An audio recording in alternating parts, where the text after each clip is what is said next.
네, 안녕하세요. 세종국가경영연구원의 박현모 원장입니다.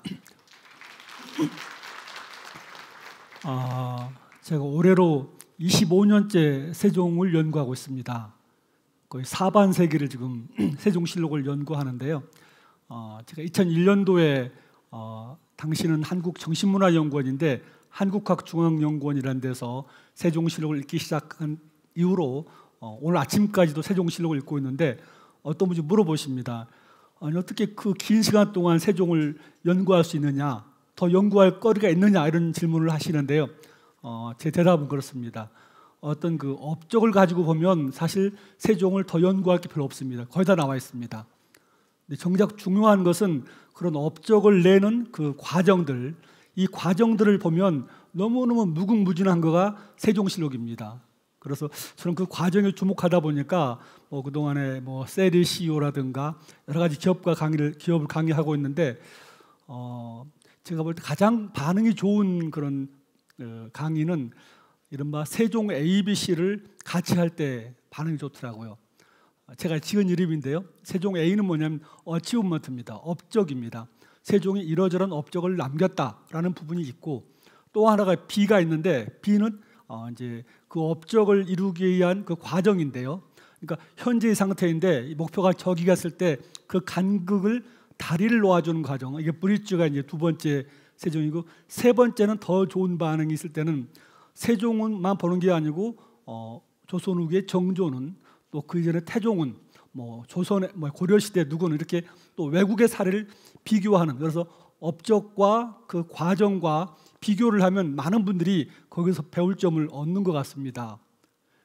제가 오늘 준비한 부분은 이 세 가지가 다 들어가 있는 부분을 준비를 했습니다.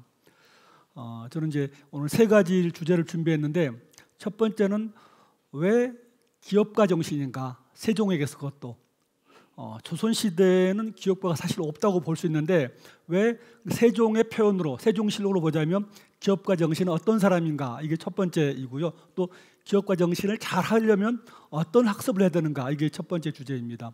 두 번째는 실제로 그 기업가 정신을 발휘했던 그 사례를 제가 한번 이제 가져왔습니다.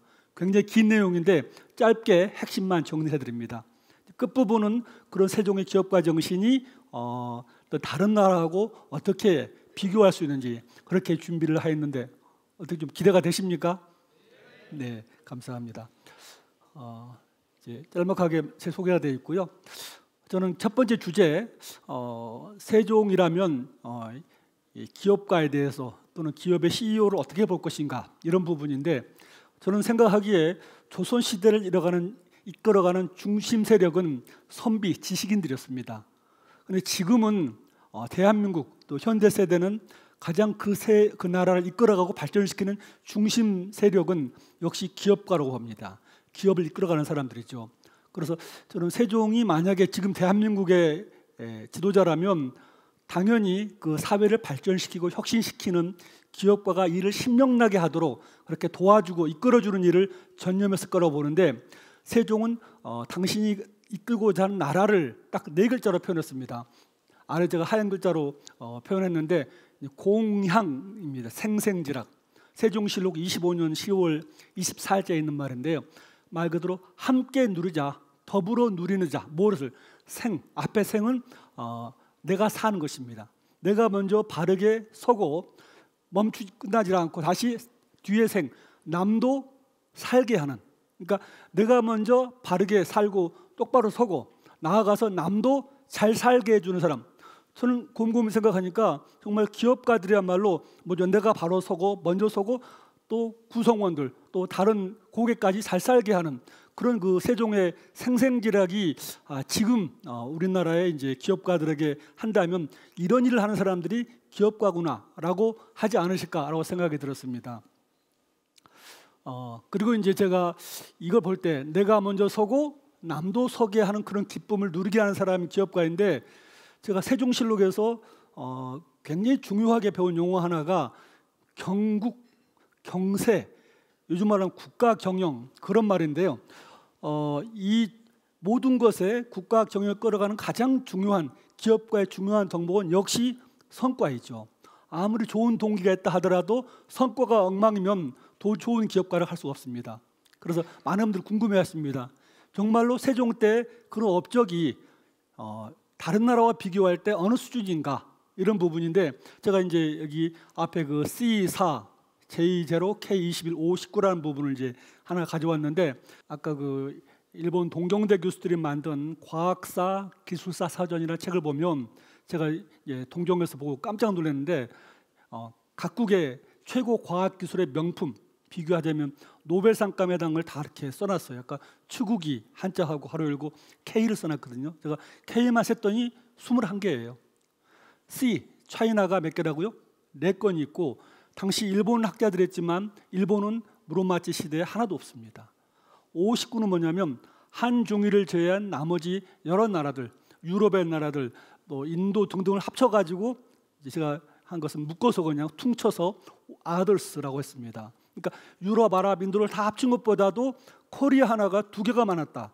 어떤 분은 이걸 이제 전체 계산해가지고 K21의 비중을 이렇게 표현합니다. 47%. 그러니까 그 당시에 노벨 과학상이 있다면 47%에 해당하는 놀라운 업적을 세종시대에 이뤘는데, 어떤 분은 K과학이라는 말을 이제 쓰고 싶어 합니다. 저는 이거 보면서 역시 그 성과를 이루어내는데 중요한 것은 어떻게 그 성과를 낼 수 있었느냐. 아까 A를 제가 말씀드렸고, 그 브릿지, 그 과정을 좀 말씀을 드리고자 하는데요.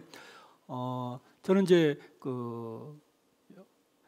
저희 집이 세종대왕릉 바로 앞에 있습니다. 제가 이 세종대왕릉 앞 이사를 가서 늘 이제 이어주러 오신 분들한테 세종 이야기를 하는데, 저기 보시면 이 세종의 비석이 있는데, 영릉 비석에 한 가운데 보면 조선국 세종대왕 되어 있습니다. 나라 국자를 보면 굉장히 재미있는 글씨가 되어 있어요. 국자가 보면 이 밥에 해당하는 왼쪽에 밥그릇이 하나가 있고요. 그 다음에 빙 둘러서 영토 땅이 있습니다. 그 다음에 오른쪽에가 빨간색이 창과가 있어요. 저는 한마디로 국가를 경영하는 사람이나 기업을 경영하는 사람들이 하는 게 뭐냐. 첫 번째가 그러니까 이 조직 내에서 자기가 이끄는 범위 내에서 먼저 구성원들의 월급을 주고 밥을 먹이는 사람이 첫 번째 기업가이고요. 두 번째는 이 창은 한마디로 지키는 것입니다. 근데 우리가 지킨다 그러면 무슨 그냥 소국제로 보지만, 우리말 지킨다는 말은 세종 때도 쓰이고 있는데 굉장히 중요한 가치나 어떤 소중한 것을 수호한다, 수호하고 이끌어낸다, 이런 표현이 됐습니다. 굉장히 적극적인 표현입니다. 그래서 기업가 또는 국가를 경영하는 사람이 지켜야 할 가장 중요한 게 뭘까요? 물론 그 기업이 지향하는 가치도 중요하지만 가장 핵심은 인재를 지키는 것 같습니다. 인재가 빠져나가지 않도록 더 좋은 인재가 오도록 하는, 그걸 지켜내는 거. 그래서 우리 하나의 조직 안에서, 회사 안에서 먼저 먹이고, 그리고 잘 그들을 신나게 일하도록 지켜주는 사람, 저는 그게 기업가이고 세종이 생각하는 좋은 지도자가 아니었나라고 생각이 됩니다. 이 세 가지를 잘 알고 이루는 사람, 그게 바로 이제 국가 경영자이고 기업 경영자인데, 제가 앞부분에서 약간 그 비행기를 약간 보여줬는데, 저는 그 비행기를 타면 이게 비행기가 에어크래프트인데 국가 경영은 스테이트 크래프트다. 둘 다 크래프트란 말이 있거든요. 근데 비행기를 사람들이 처음에 바로 가지 않습니다. 닦고 조이고 기름치고 구성원들을, 손님을 모으죠. 고객을 모으고 이륙해서 안전한 곳에 도달하게 합니다. 똑같습니다. 국가 경영도 사람들을 모아서 안전하게 서로 다투지 않고 좋은 목적까지 끌어가도록 하는 사람이 좋은 경영자인데, 저는 솔직히 우리나라 그 지도자들이, 특히 정치가들은 이 자리에 앉는 것은 잘하는 것 같은데 정작 그 구성원들을 좋은 데까지 끌어가도록 하는, 그런데 국가 경영 능력이 굉장히 떨어지는 게 세종시대에 비하면 너무 아쉽다는 생각을 합니다. 여러분들은 어떻게 생각하십니까? 굉장히 제가 너무 좀 어렵게 강의를 하고 있습니까?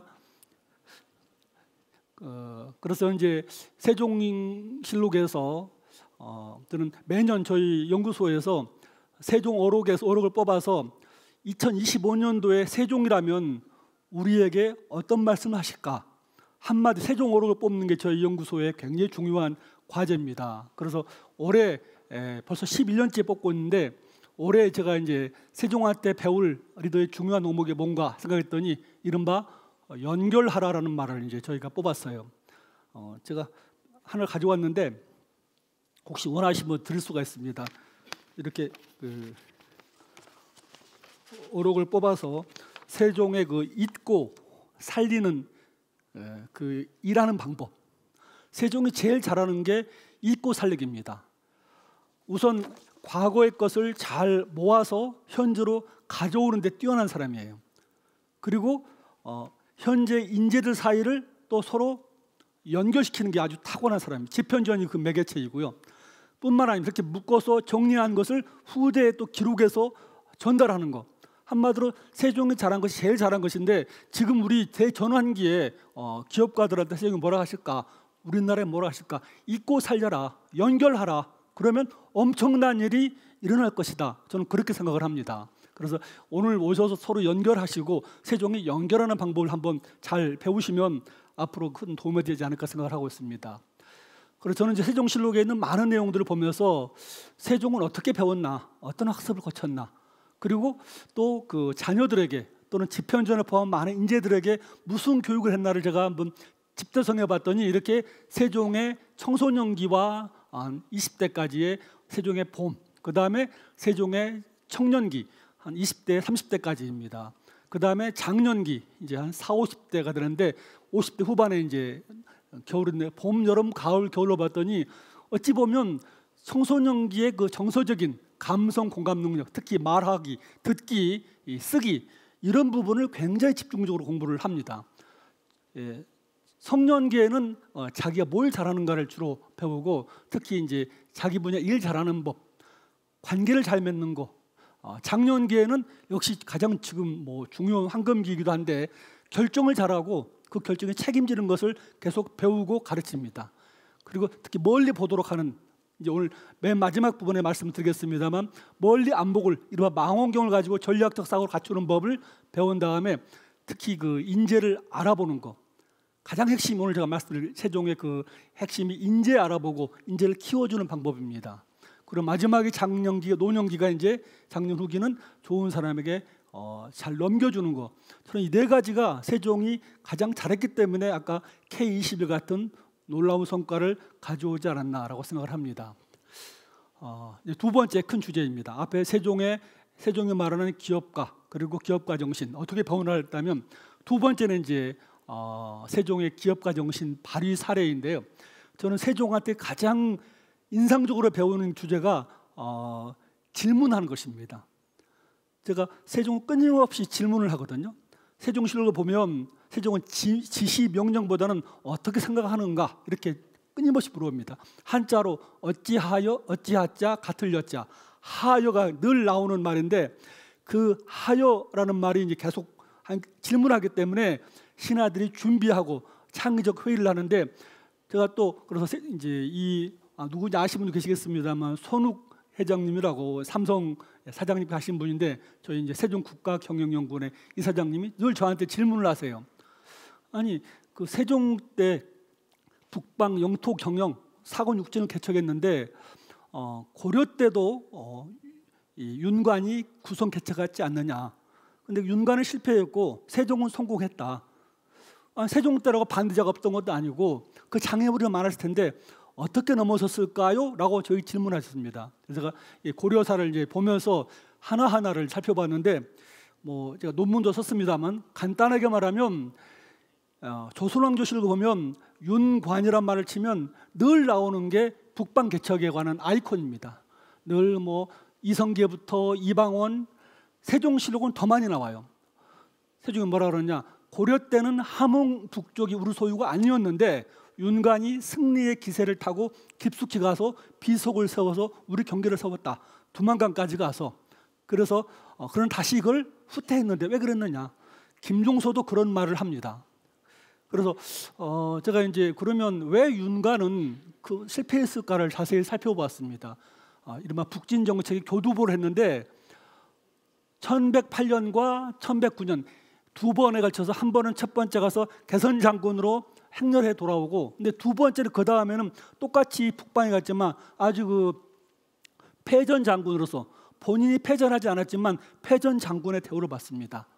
왜 그랬을까를 살펴보았더니 한마디로 이 윤관 뒤에 바보 같은 임금, 예종이 있었습니다. 아무리 뛰어난 장수가 있어도 뒤에 임금이 뒷받침하지 않으면 실패하더라. 그래서 제가 이 예종을 살펴봤더니 우선은 많은 다수의 그 반대, 장애물을 넘어서지 못합니다. 반환해주자. 그리고 윤관을 지휘권을 박탈하고 땅을 돌려주는 게 바로 고려사에 나와 있습니다. 그래서 저는 이제 우리 함석헌 선생님의 책을 봤더니 이렇게 되어 있습니다. 구성을 반환한 것은 모처럼 일어나는 북진운동이 그만 된서리를 맞았다. 그래서 모처럼 이 간도까지 우리 땅이 돼서 역사의 바늘이 대조선 부흥으로 갈 것 같았는데 이걸 포기하면서 몇백 년 만에 찾아온 국가 융성의 기회를 놓쳤다라고 굉장히 아쉬워합니다. 제가 그래서 한국사를 보면서 하나의 두 가지 세력이 있더라고요. 국내에 머물고자 하는 세력과 그걸 넘어서서 해외로 나가 진출하고자 하는 세력이 있는데 항상 해외 진출자는 소수예요. 국내 지키자는 사람들은 다수입니다. 그런데 역사의 발전은 항상 해외로 나간 사람들이 결국은 끌어갔습니다. 저는 바로 그게 기업가 정신 하나의 중요한 DNA라고 생각을 하고 있습니다. 세종은 성공을 했죠. 우리가 알다시피 사군육진을 제가 표시했습니다만 잘 살펴보면 저는 세종이 했던 많은 업적 중에서 한글 창제도 있고 많은 게 있지만 정말 가장 어렵고 힘든 것은 영토 개척이었습니다. 함흥으로부터 함흥이 저기 보이시는데 저기 의주 앞까지 북쪽이 다 여진족과 더불어 사는 것을 두만강과 압록강으로 영토를 확장하고 주민들을 이주시키고 그리고 성을 쌓습니다. 어느 하나도 쉬운 게 아니에요. 근데 세 가지의 가장 어려운 것을 함께 끌어가는 이 포괄적인 국가 사업을 어떻게 성공했을까? 이건 정말로 저 임금이 하는 것을 국민들, 신하들이 믿지 않으면 절대 이룰 수 없는 일을 하게 됩니다. 그래서 그 과정들에 그 장애물이 뭐였는지 다들 두만강 것을 꼭대기에는 돼 있는데요. 문천이라고 되어 올라가면 아래 용성이라고 원산만 쪽에까지 후퇴를 하자라는 사람이 대다수입니다. 안 된다. 경원 두만강 북단으로 지켜야 된다는 논쟁이 벌어집니다. 저는 오늘 아침에도 지금 세종의 이 대학 논쟁을 보다가 왔어요. 오늘 저녁에 또 가서 세종실로 강독을 합니다. 근데 세종의 놀라운 결정이 있습니다. 토론하는데 어전에 의해서 한마디로 경원까지 지키자, 두만강을 지키자는 사람이 한 명이라면 철수하자가 99명이에요. 세종은 찬성 1대 반대 99로 통과되었습니다. 이런 표현입니다. 무슨 말입니까? 두만강을 지키겠다. 여러분들의 말은 다 듣지만 최종 결정은 내가 하겠다. 그리고 강력하게 밀어붙입니다.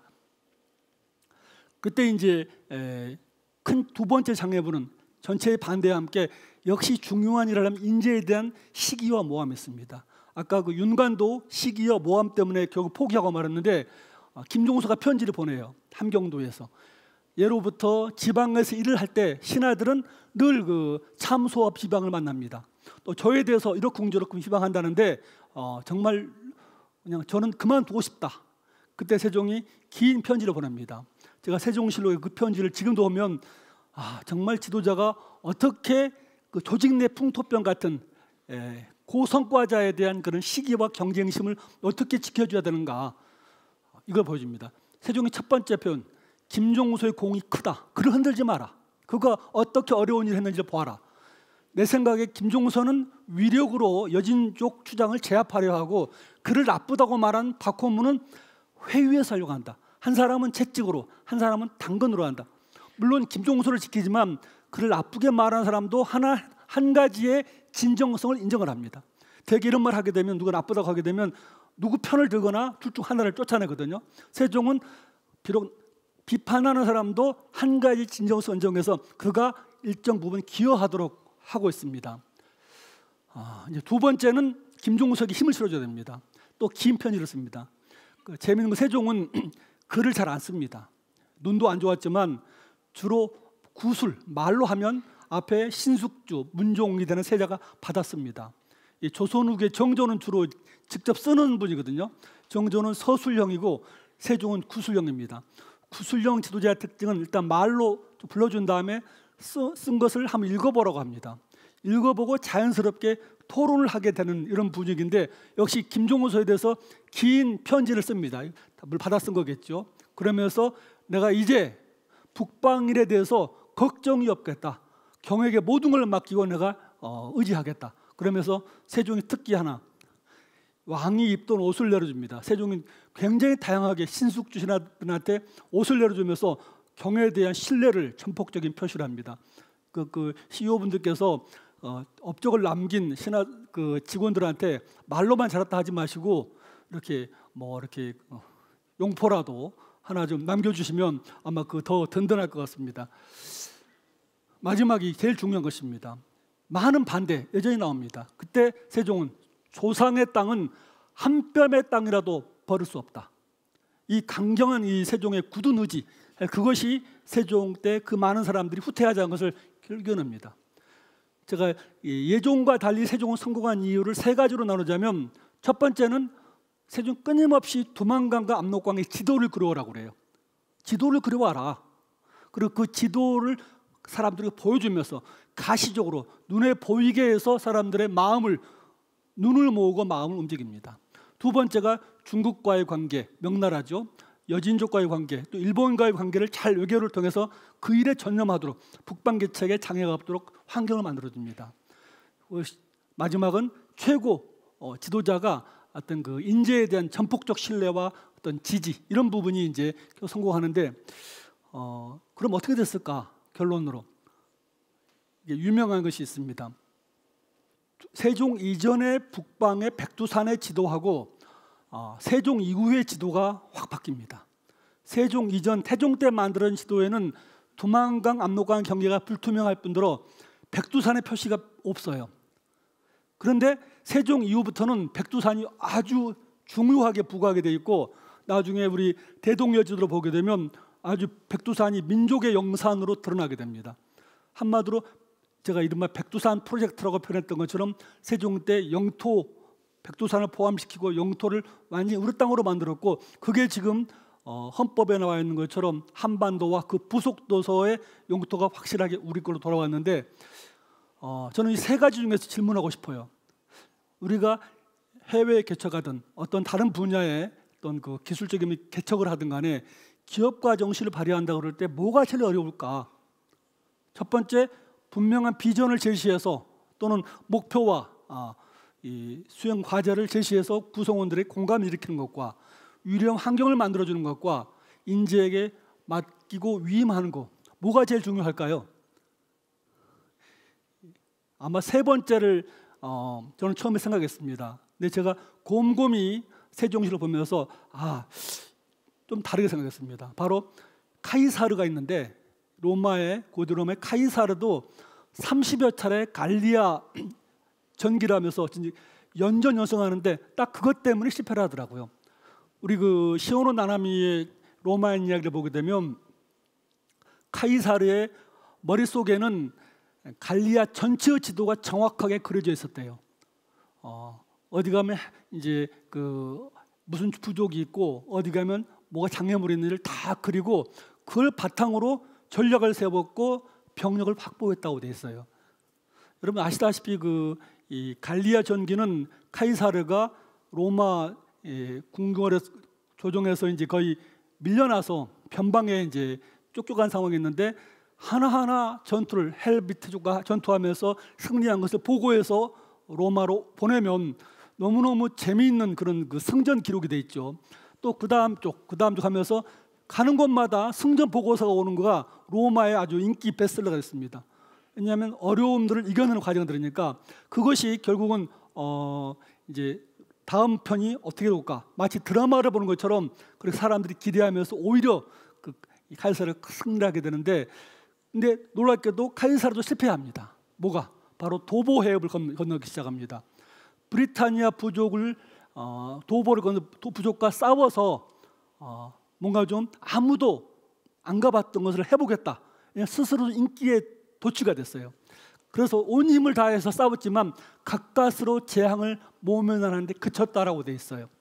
즉흥적인 결정, 카이사르. 그것 때문에 준비가 부족했고 병력도 부족한 채로 싸워야 했다는 게 바로 이제 그 골드워드의 책에 나와 있습니다.